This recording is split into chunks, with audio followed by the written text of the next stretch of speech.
So let us begin the session on the Sunlit Path, the book study of Sunlit Path, where we take up passages from mother's, the words that a mother has said. And as I like to remind myself, that mother has said very clearly not to take her words as just words. They are forces in action.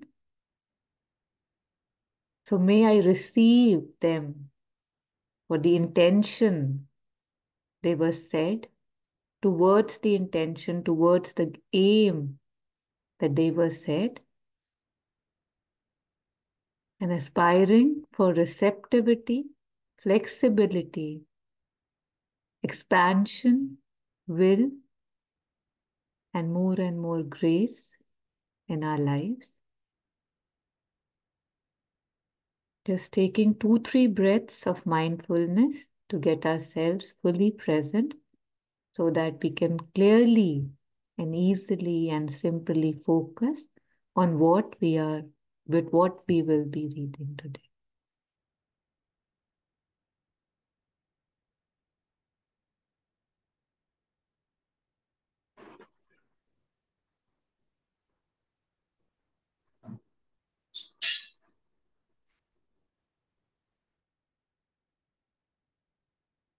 And invoking Mother and Sri Aurobindo's grace and presence as we begin.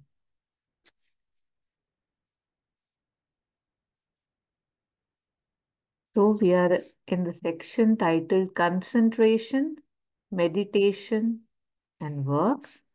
Last time we had taken up the passage Concentrate in the center of aspiration. And on Thursday we had also done this practice together. And today we have to take up the passage titled Dynamic Meditation. So if anybody would like to read the passage, it's a small one, they can please do so. Otherwise, I'll read.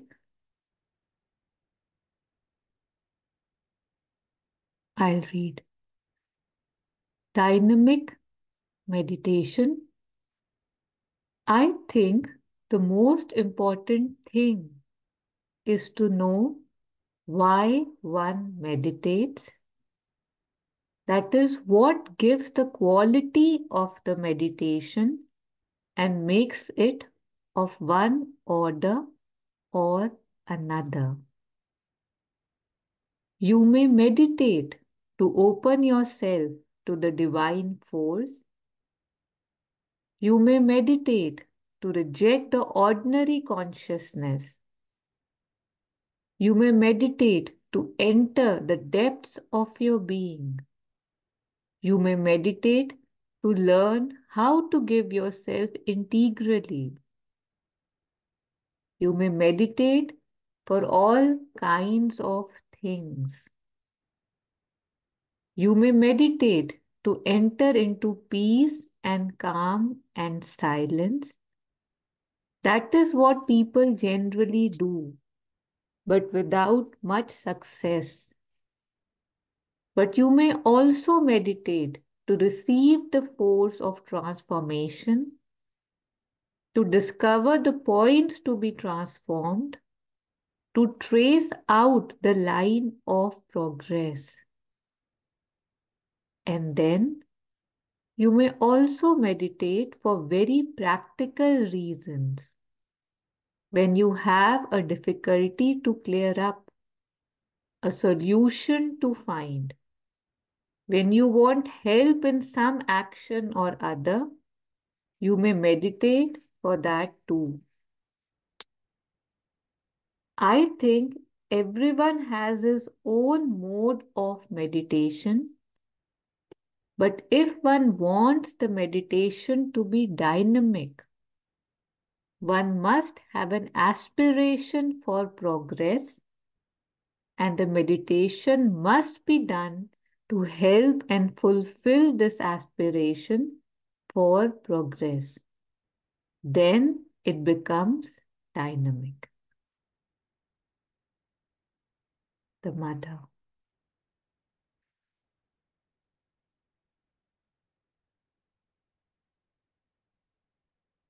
Yeah, inviting any reflections, anything you would want to add to this?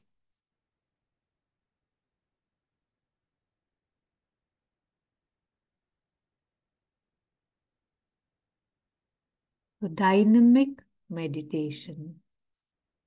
In today's day and age, when we read the word dynamic meditation, things like meditation is not a sedentary activity. It's not that you just think and you just get lost.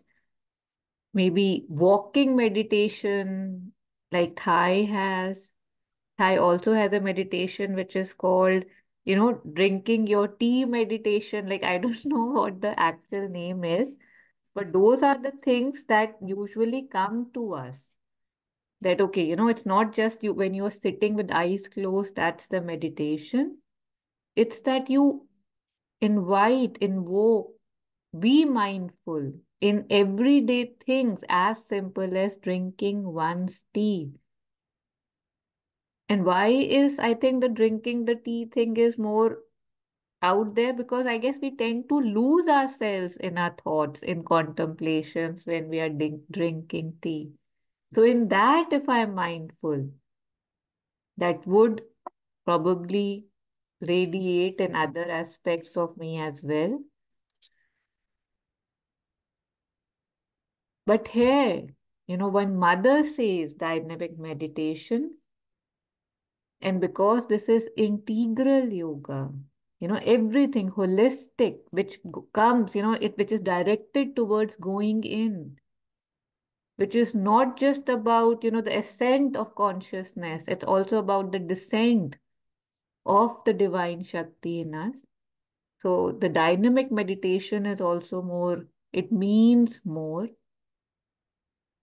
So that was a beautiful realization. I'm reading this passage after a long time. So mother says, I think the most important thing is to know why one meditates. This is what gives the quality of the meditation and makes it of one order or another.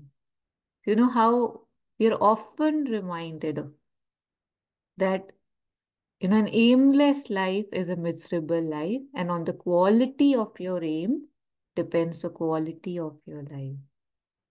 So when everything needs to have an aim, not needs, I mean, it needs to and it should, it must have an aim so that it's just not a boat which is flowing anywhere. So that we are focused, we are directed, we know what we want. We are not living very passive lives. That too has a place. But at that time, it is not passivity, it would be surrender. So, talking about our state right now, when we want things, we have still desires, we have some ambitions, we have some goals. So, if I have to have a goal, what goal am I having? So, here too, when we sit for meditation, if we can remind ourselves every time or ask ourselves every time, why am I doing this? Just so that the center is clear, the goal is clear. It's not a dull, passive sitting because anything that we do which becomes repetitive, it kind of tends to, invite some passivity, some dullness, some inertia in it. It becomes habitual. I stop giving it importance. I forget why I was doing it in the first place. I have a small child, and every time he's brushing his teeth, especially as at night, because then I'm more there. I have to ask him, why are you brushing? Do you remember? Because, he tends to be totally lost. He has an electric toothbrush and lost in his thoughts. So, and I'm like, which part, how have you done this part of the jaw, that part of the thing? And then that has to, I have to remind him. I don't know how much he listens, but at least I don't stop. So just not comparing this with that, but we need to know, we need to keep reminding ourselves Why are we doing this? And just a reminder, at any point, feel free to please unmute and share if anything comes up.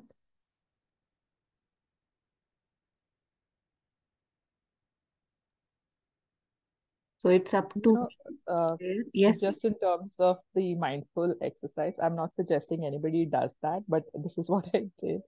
Uh, because when I'm cooking, a lot of times, and in so many other aspects, right? You're doing one thing, thinking about something else. So one day, just as an exercise, I think my thoughts were wandering a lot. So I just closed my eyes and started cutting the onion.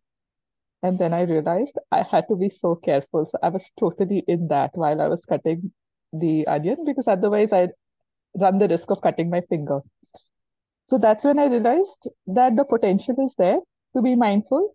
And probably out of the 24 hours, I wonder, excluding the sleep time, how much am I actually being mindful?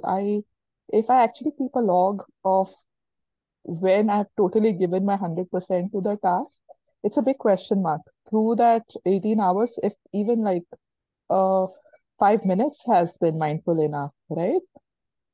And this was such a wake up call, just cutting that onion that day with the knife is I could do it. I didn't cut my finger. And I was totally in the task because I was kind of, realizing what I touch, what I feel, what I smell with the onion, right? 100% there. So this is what we have brought ourselves to, that unless and until it comes to survival, until it comes to self-harm, we are not giving ourselves to the activity. And it just, I keep getting these constant reminders to be there. Hopefully, even if I start with a small step of saying, let's say, in that 24 hours, 1 hour, I promise to be mindful in a day. I think that's a step to be taken, at least for me.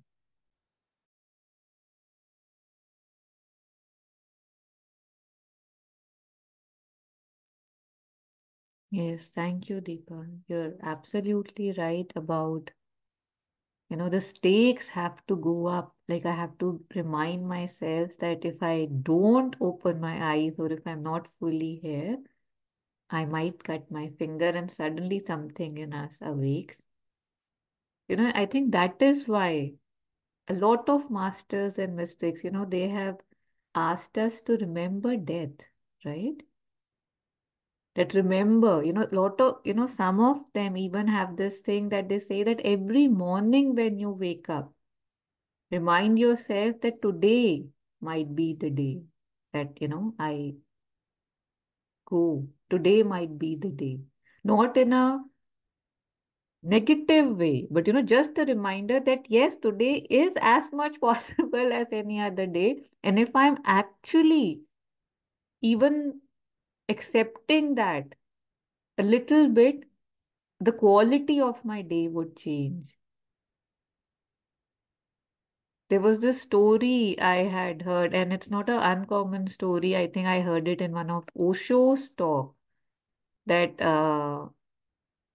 one of the disciples, a regular person who comes to listen to him regularly, he asked him one day that, like I am trying to be on the path, but still a lot of negative things come my way. In my being, I think of that, I think of this, and I am, taking the liberty to ask you this question that do you also have these thoughts, the lower thoughts, the negative thoughts, like do they visit you? So Osho told him that, you know, uh, I don't know, Osho told him or he was telling a story, I forget, I'm sorry.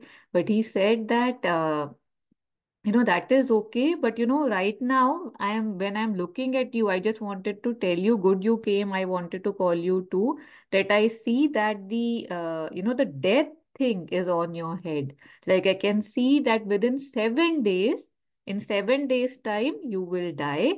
And, so yes, now that I've told you this, now can you just, ask me again what you were asking? I was a bit distracted because I was looking at that cloud over your head.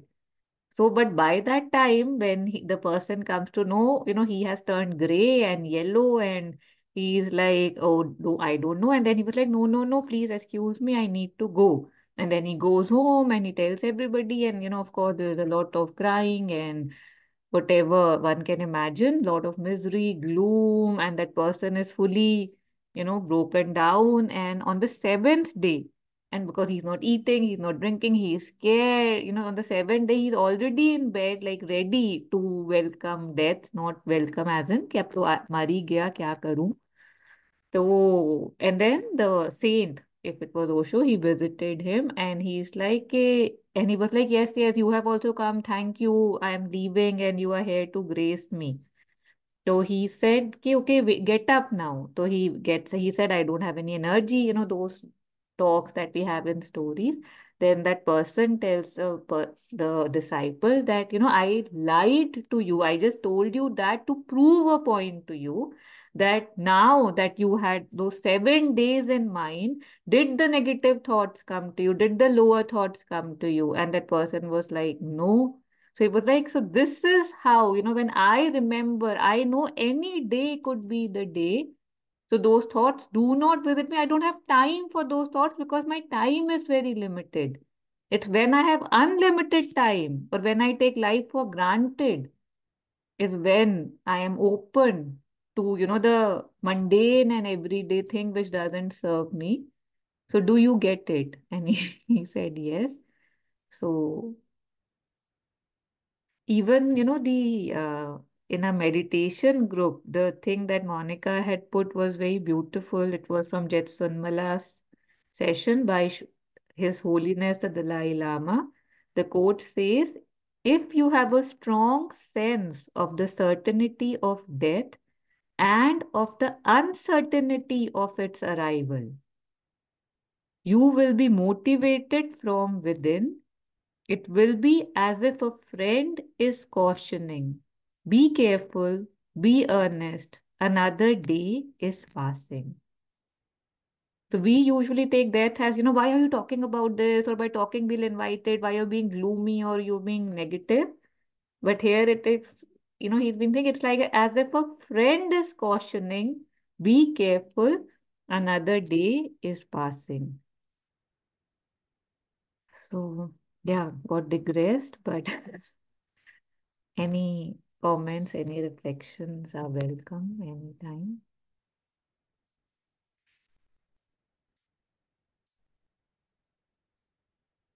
Okay, so moving further, Mother says, you may meditate to open yourself to the divine force. You may meditate to reject the ordinary consciousness. You may meditate to enter the depths of your being. You may meditate to learn how to give yourself integrally. You may meditate for all kinds of things. Like, what is my reason? You may meditate to enter into peace and calm and silence. This is what people generally do, but without much success, she says. But you may also meditate to receive the force of transformation, to discover the points to be transformed, to trace out the line of progress.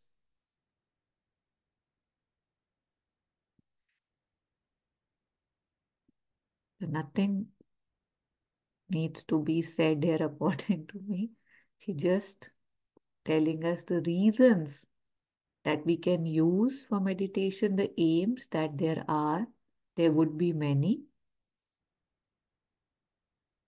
And then you may also meditate for very practical reasons when you have a difficulty to clear up, right? Like if I'm feeling really disturbed, restless, if I'm lucky, if I'm able to ingather, I might try to get into that calmness and peace, even temporarily, through some sitting and connecting within.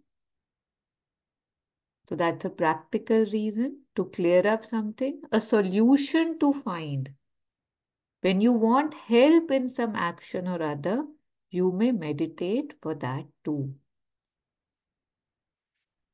I think, Mother says, everyone has his own mode of meditation, but if one wants the meditation to be dynamic, one must have an aspiration for progress, and the meditation must be done to help and fulfill this aspiration for progress. So, the center, the aim, where am I standing? Where am I going?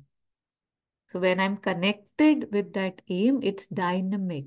When I'm active about it, it's not dullness, it's not inertia that I'm just sitting and ruminating. Then it's dynamic. So, then it becomes dynamic.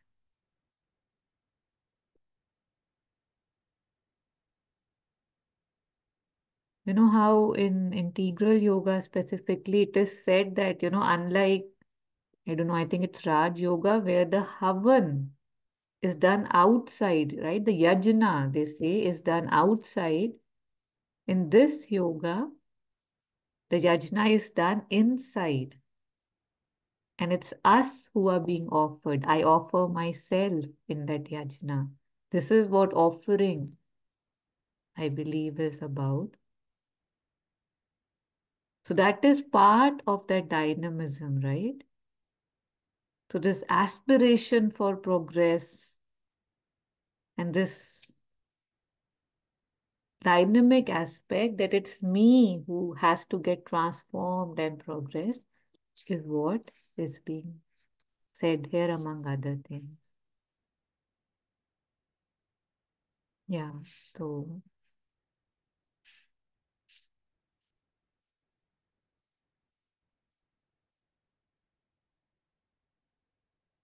I am ready to go to the next passage in case anybody has anything to add or say or ask. Kindly unmute. And if anybody has the capacity to read, they can read the next passage. If nothing else, meditation and progress.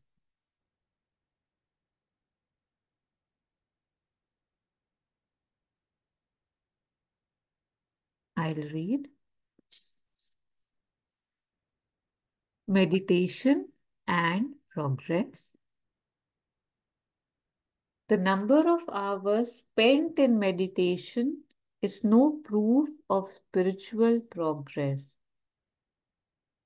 It is a proof of your progress when you no longer have to make an effort to meditate. Then you have rather to make an effort to stop meditating. It becomes difficult to stop meditation, difficult to stop thinking of the divine, difficult to come down to the ordinary consciousness. Then you are sure of progress. Then you have made real progress when concentration in the divine is the necessity of your life. When you cannot do without it, when it continues naturally from morning to night, whatever you may be engaged in doing. Whether you sit down to meditation or go about and do things and work, what is required of you is consciousness. That is one need to be constantly conscious of the divine. You know how Deepa was talking about the number of hours, and she had said the number to be 18, like, 18 are the waking up hours. So if I think in that,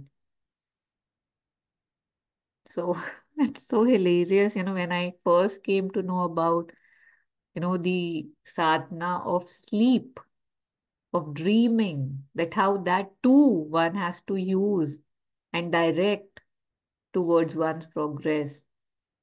how the dreams have to be interpreted and can be interpreted and help us and show us subconscious what is there.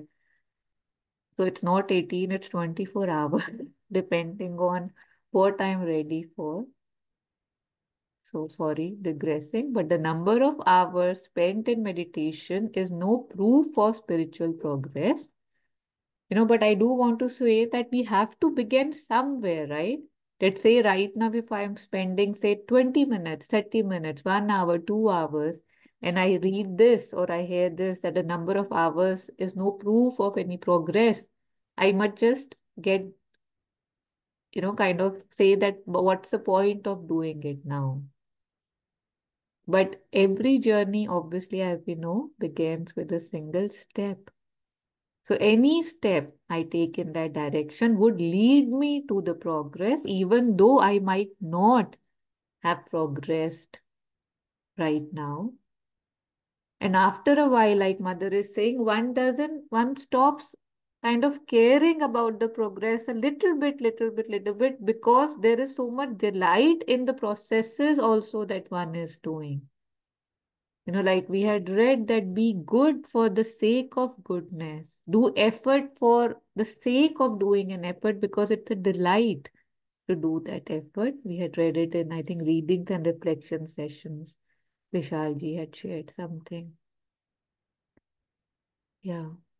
So the number of hours spent in meditation is no proof of spiritual progress. It is a proof of your progress when you no longer have to make an effort to meditate. But for us to reach that state, of not making an effort requires a lot of effort. So just to make sure we all know that and acknowledge and accept that. So then you have rather to make an effort to stop meditating. It's sounding like music to my ears. It becomes difficult to stop meditation, difficult to stop thinking of the divine, difficult to come down to the ordinary consciousness. I remember once we had discussed this, I don't know when, about longing for the divine. That how much do I long for the divine? How much do I long for that union with the divine? And this reminds me that, there was this thing we had shared that there's this saint Akhandanandji from Vrindavan. He's no more in body. In one of his talks, he had shared that, say, if your child is late from school, your young child, he's late from school, how you get, agonized. You're like, oh my God, what's happening? Where's he gone? What do I do? The bus is late. And what do you feel for the divine that you are separated from? Does it touch that level? These are just some questions we can ask ourselves if we want to show us the mirror. Because it's so easy to say the words, but are they true? Am I walking the walk? So coming back to the passage, then you are sure of progress. Then you have made real progress when concentration in the divine is the necessity of your life. When you cannot do without it, when it continues naturally from morning to night, whatever you may be engaged in doing. Whether you sit down to meditation or go about and do things and work, what is required of you is consciousness. That is one need to be constantly conscious of the divine. How it is said that do everything as if the mother is watching you, and indeed she is watching. So, how conscious am I of that presence? For any presence, any divine presence, whoever I might believe in, that they are there because indeed they are there, omnipresent, we all know.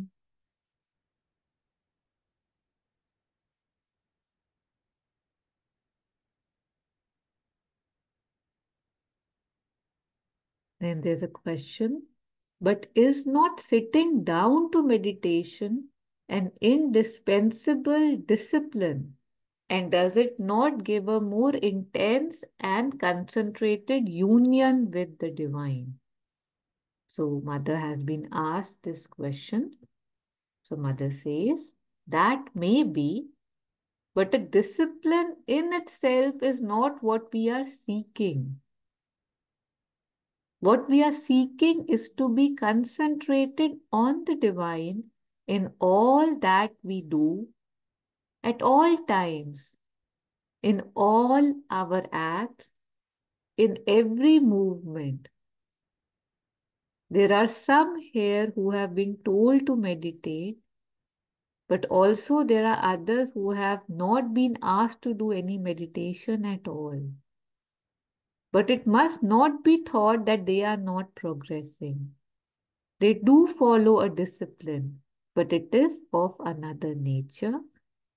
To work, to act with devotion and an inner consecration is also a spiritual discipline. The final aim is to be in constant union with the divine, not only in meditation, but in all circumstances and in all the active life.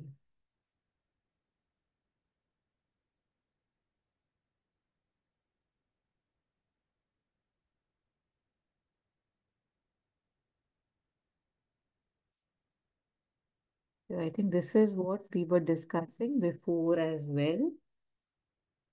A lot of times, because we are so used to kind of saying that what I am doing is enough, and we just sit on things like thrones that, yes, if I'm doing this, this means this, and I am so and so. So often we hear this term, not very often maybe, but we do hear it that, senior sadhak, new sadhak.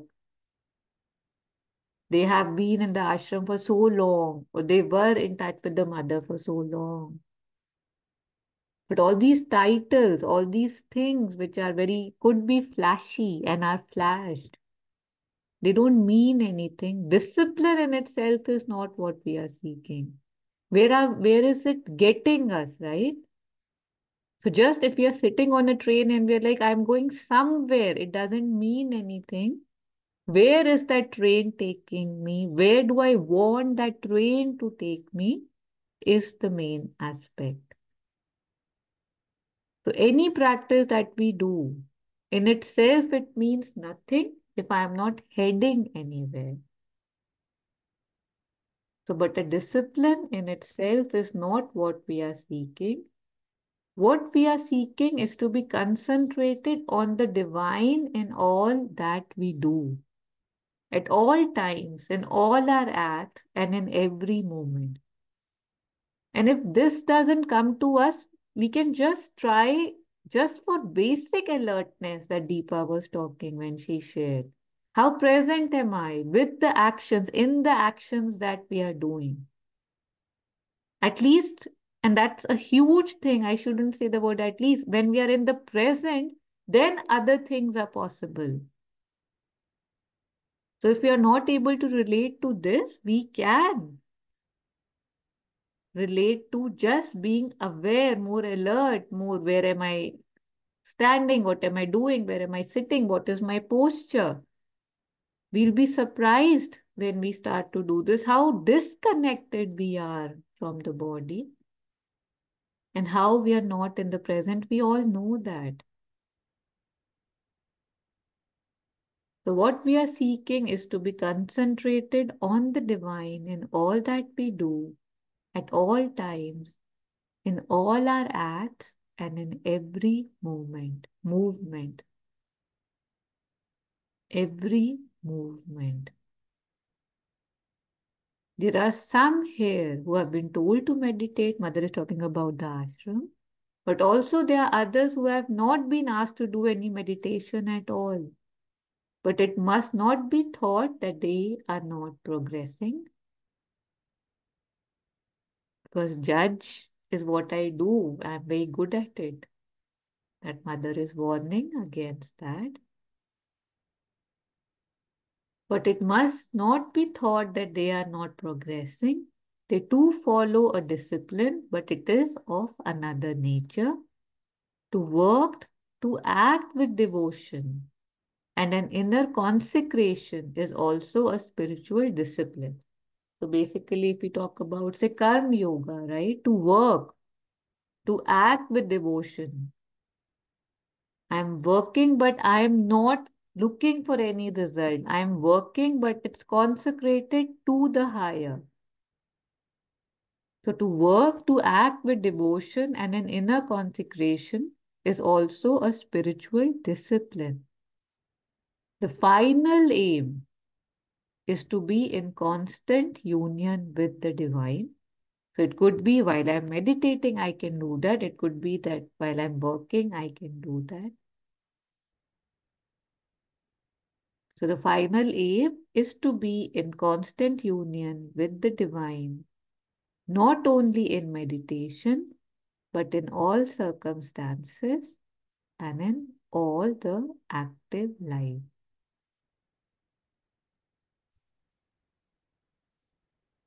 Digressing a bit, when you were talking about discipline and how that is not our end goal, this small conversation that I had with my mom, who's 80 years now, came to my mind.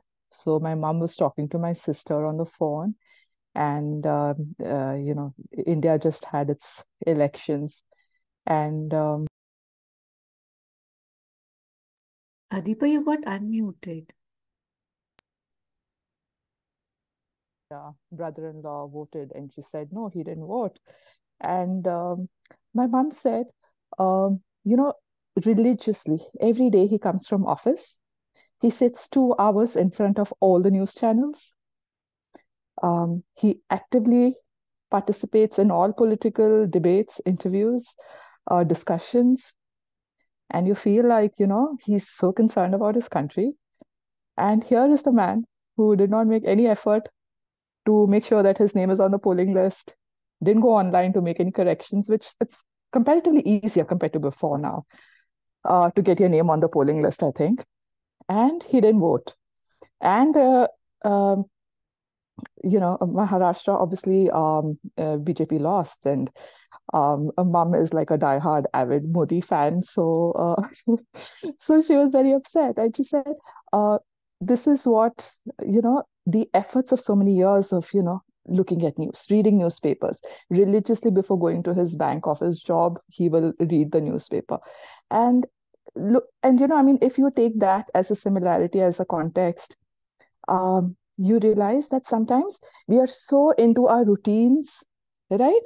And it is never taking you to the end goal. So while we concentrate so much on the discipline of, let's say praying before going to work or praying before a final exam or any of those routines that we engage in, um, sometimes spirituality is so much above all of these routines and practices and roles that we do, that you might think you're meditating, you might think uh, you're mindful, but whereas these are all processes to take you somewhere, right? And don't forget about, where are you reaching, and are you doing that? And don't get so stuck up with the process, and don't lose sight of the end goal.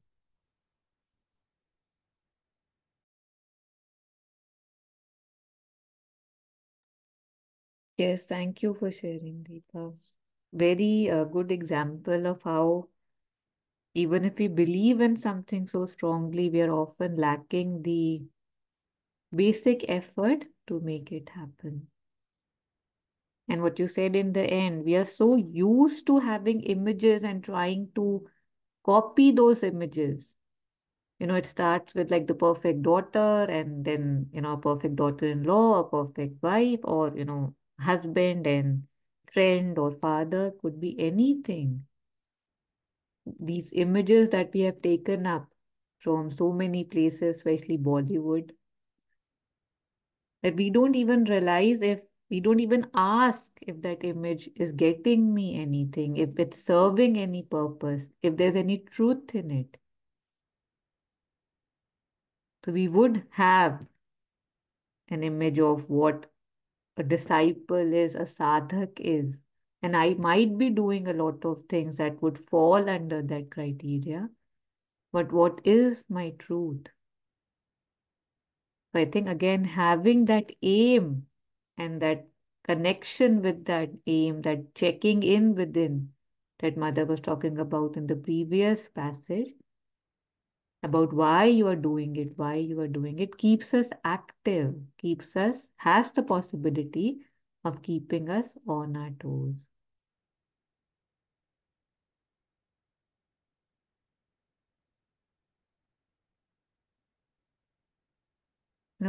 Yesterday I came across a interview, an old black and white interview, a short one with Amal Kiran. He was very young in that. And somebody asked him, that, you are here and you have been here for so long. So, in that capacity, answer this question that I am asking you because you will be able to answer it. Like, and the first thing he said was that I don't think that I have any, like my position is not higher. I'm just paraphrasing that I don't think that just my being here gives me that thing that, okay, I know them better than anybody and it gives me the right or the position, higher position to answer that. So it was very humbling to see that if Amal Kiran ji would say that because he was in regular correspondence with Sri Aurobindo, he would even, I don't know, give I think I shouldn't go there. I don't know too much as well. But it's so nice. And even, that also reminded me that, I'm watching Ramayana I shared with my kid these days. And how when we look at the courtroom, the throne of say Ram or Janak, it's at par with everybody in that courtroom. That the mantris and everybody, they are in the same on the same level. But the throne of Ravan, it's so high. There's so many stairs, and then the throne is there. So probably when you are high, you don't need that throne to be high. You don't need to be seated higher physically because or you don't care, or it doesn't mean anything for you that higher and lower. But when you are not, then you have to do these things. You have to prove those points. You have to, wear those white robes and I don't know, have a rosary in your hand. I remember once, it's very funny. I don't know why I can't forget it. Once during a live session, Acharya Prashant, somebody had asked him a question about some how to do this, how to do that. But he was very focused on protocols. Then what happens? Then what happens? So Acharya ji, he just kind of caught him and he said, Ki, where are you going with this? So he said, no, no, sir, I just want explanation. So he said, okay, just tell me that right now, if you think of yourself in about 5 years and you're wearing white robes and, your hair is flowing down and there's rosary in your hand, something like this.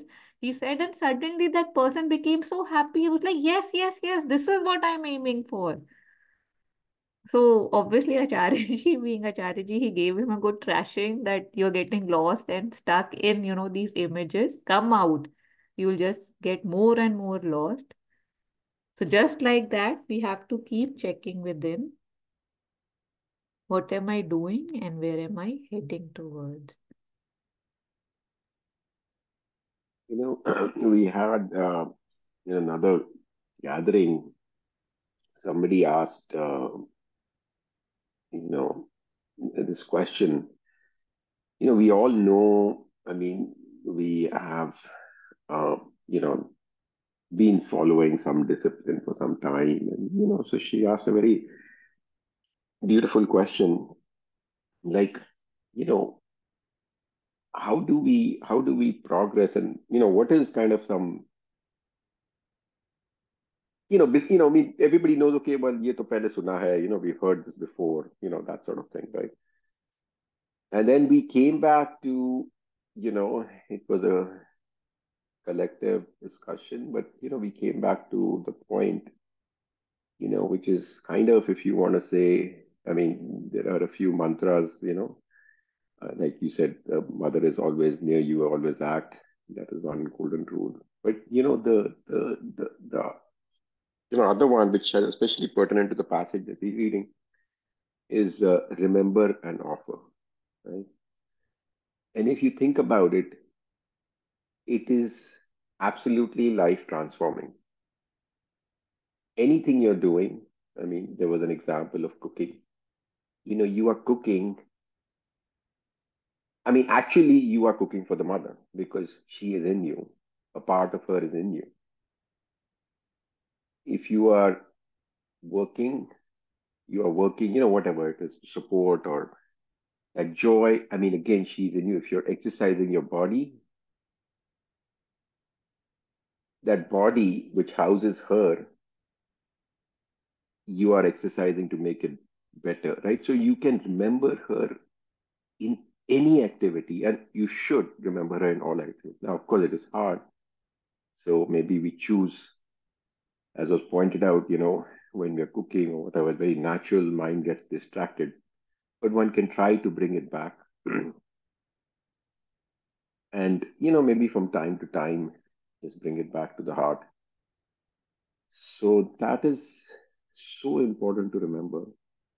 And finally, this last passage, Mother says, right, that different people, which is so true, right? Some people, I mean, we know, right? I know personally, they cannot meditate for long. And that is, but, when I see uh, their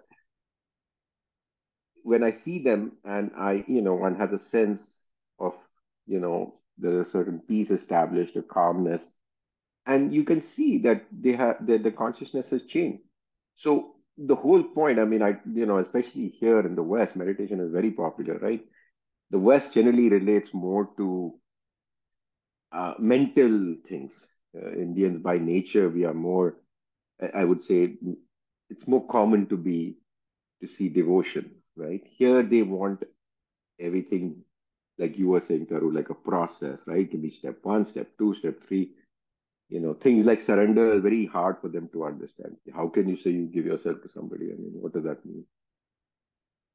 But the mother said this, like the hours spent in, I mean, is if after that you go out at work, you're still the same person, you get upset, you get irritated, you get all of this stuff. How is it changing your life? You may feel good for a little bit and you may say, okay, man, there's some ephemeral benefits it gives you. How is it transforming your life?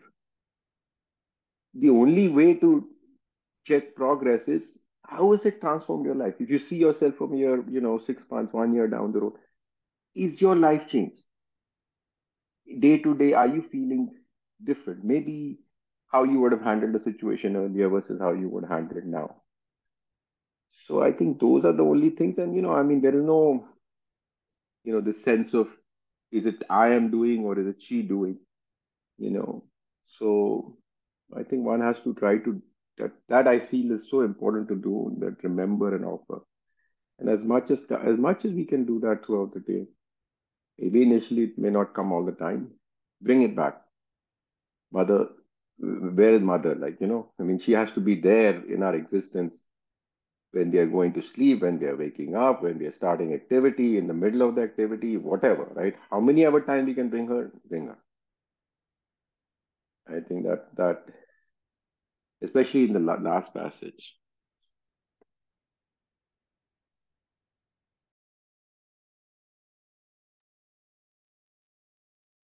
Yes, thank you. And then, just since we have discussed everything, then the culmination, the thing that we keep hearing and seeing, and yet it appears to be a bit far, that the desire for liberation is also a desire.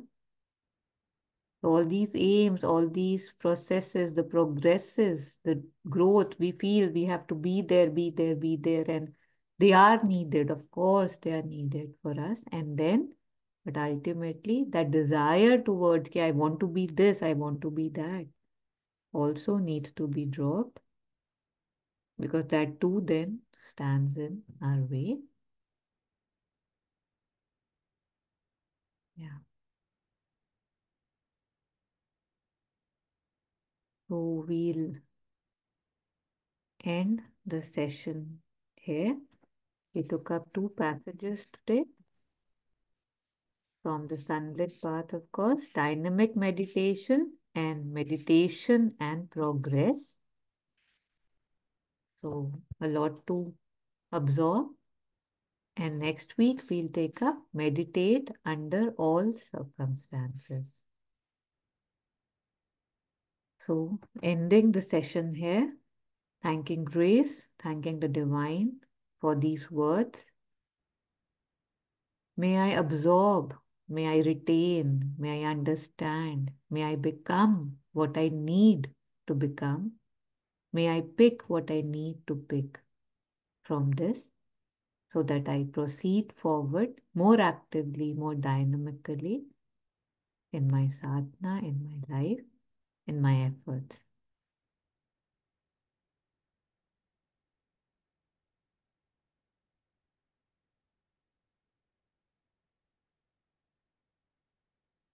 Thank you. Thank you very much, everyone. Thank you. And Taru.